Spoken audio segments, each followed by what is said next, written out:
Hello everyone. Today I'm going to explain the poem Dust of Snow. But before that, I would like to put some light on the life and work of Robert Frost. Well, Robert Frost started his career very early, but then he could not earn his name there in his own native land, that is US. So he decided to migrate to New England to try his luck. There he bought a piece of land and started as a farmer. But beside farming, he also wrote poetry. He didn't give up. It was his passion. He went from one published house to another in order to get his poetry or collection of poetry get published. But then it was all in vain. He could not do so. And then he was recognized by Ezra Pound, and his first collection of poetry was published, that is The Will of a Boy. Then he during the First World War, that is in 1913 or 1914, he came back to US, and then he settled down there. He started his career with a new zeal, and then he went to the publishing house for his work to be published. But his book was yet not published. So he was recognized late when he was 40 years old. And so he regrets, as he says in one of his poems, the road not taken. Well, we all have read many of his finest work, for example, Mending Wall, then The Road Not Taken, of course, and then this one, Dust of Snow.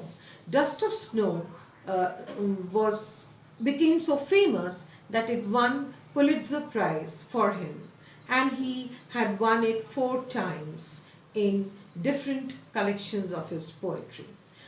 Well, the setting of the poem is in New England, and it's a winter time when a lot of snowfall is there in New England, and then everywhere you can find the coniferous trees which are covered with snowflakes all over.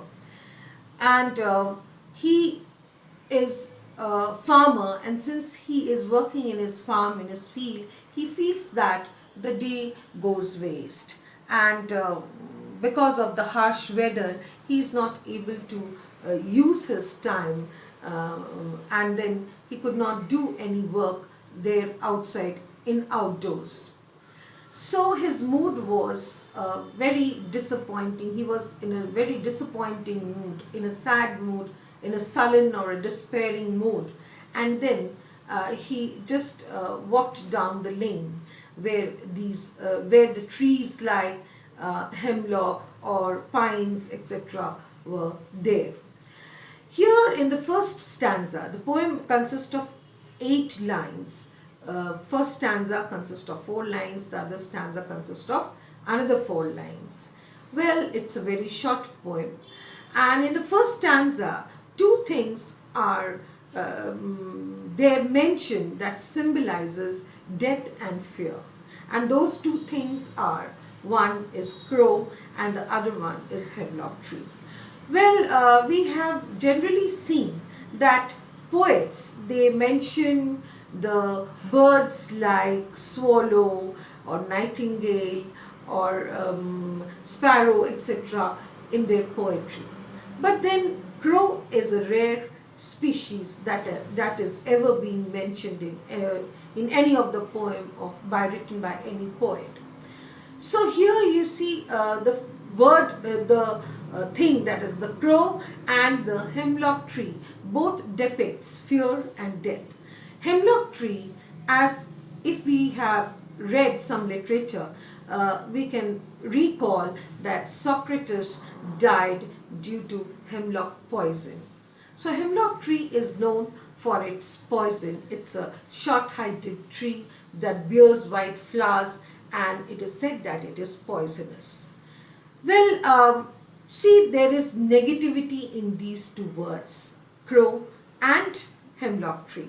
But then, how it changes his mood, and how the unhappiness is transformed into happiness is the central idea of the poem? Well, because the poet is melancholic and sad and in a very sullen mood because his day has gone wasted and he could not do any work that day. He feels that the day is wasted all over. But then, as soon as he passes by there down the lane, uh, a crow who alights there on a bough of a hemlock tree, he shooks it, and the soft snowflakes, it drops down there on his shoulder, and hence changes his mood. So sometimes negative things do have some positivity, only thing that the way we perceive it. In the second stanza, he talks about that how his mood has got transformed from unhappiness to happiness due to the mild snowflakes that is dropped down his shoulder, that gives him immense pleasure, and he experiences a new pleasure. So he feels that as his mood has changed and as he was happy now, so the day has not gone wasted. And even though those two things, that is the crow and the hemlock tree, symbolizes death and fear and negativity, it has brought all positivity in the poet's life on that particular day.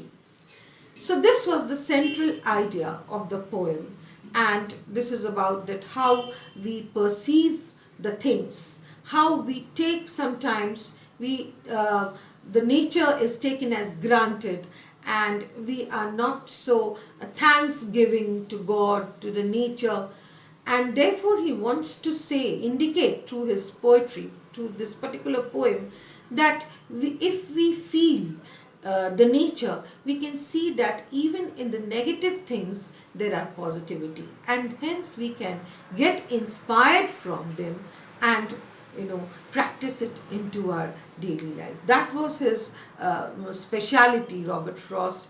He whenever associated nature with philosophy, he could bring up a very blended and a very good work